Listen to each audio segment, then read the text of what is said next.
The hammer and the hanging man are reversal patterns that look almost identical. The key difference lies in whether they form at the end of an uptrend or downtrend. The color of the body, in this case, does not really matter much. To identify a hammer or a hanging man, here's what to look for. A long lower shadow, typically about 2 to 3 times the length of the body, short or even non-existent shadow, body appears at the upper end of the trading range, between the high and low. Color of the body is not as important. Let's go through the hammer and the hanging man individually to see how they can be identified and how they can fit into your trading strategies. The hammer is a bullish reversal pattern that typically forms during a downtrend. What it signifies is that price is reaching a bottom level soon and may start to reverse. As you can see, the hammer has a longer lower shadow, a short or even non-existent upper shadow, and a short body. This means sellers were able to push prices lower at the beginning, but buyers were able to come in and overcome the high selling pressure to close near the open. On the other hand, the hanging man is a bearish reversal pattern that typically forms at the end of an uptrend.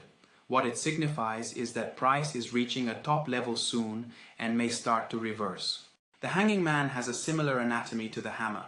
This shows us that as the price continues to rise, the number of sellers is starting to exceed the number of buyers within the market, and buyers were only able to push prices back up to near the open, whereas the sellers were able to push prices lower during the session.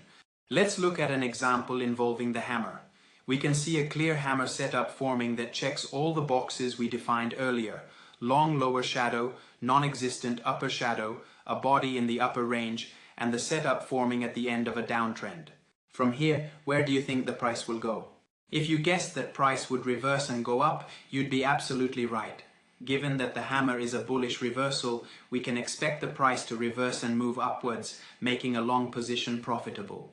In this case, the price managed to rise from 1.07554 to 1.09875 by a total of 232 pips. If this helped you understand better the topic, make sure to like, subscribe and hit the notification bell so you don't miss the next video about inverted hammer and shooting star.